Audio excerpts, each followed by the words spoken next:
और बात करेंगे स्टॉक मार्केट की। IMF से मुज़ाकरात में पेशरफ्त, स्टॉक मार्केट में ज़बरदस्त तेज़ी का रुझान देखा जा रहा है। मार्केट में 94,000 पॉइंट्स की हद बहाल हो गई है।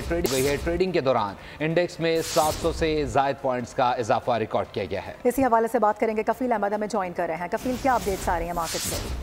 देखिए, मार्केट सेंटीमेंट पॉजिटिव है और किसी हद तक ये रिलीफ दिखाई दे रहा है कि जो टैक्सेस है उस पर नफाज फौरी तौर पर नहीं होगा। तो उसके बाद मार्केट अभी जो है वो 800 से ज़ायद पॉइंट का इजाफा मार्केट में रिकॉर्ड किया गया, जो मार्केट ने एक नया हाई बनाया जो 94,225 के लेवल तक मार्केट जो है वो ट्रेड हुई है। ताहम जो सक्रिय इंडेक्स है वो 731 पॉइंट का इजाफा मार्केट में और 94,087 के लेवल पर मार्केट जो है वो ट्रेड कर रही है। तो ओवरऑल सेंटीमेंट है तो सरमायाकार इसकी जो खरीदारी है उस पर फोकस करके बैठे हुए हैं। अगर हम बात जो अपना पावर सेक्टर है, ऑटो सेक्टर है और दीगर सेक्टर जो है वो अच्छा परफॉर्म कर रहे हैं। बहुत शुक्रिया कफील अहमद अपडेट करने के लिए। सब्सक्राइब करें और बेल दबाएं ताकि कोई खबर रह न जाए।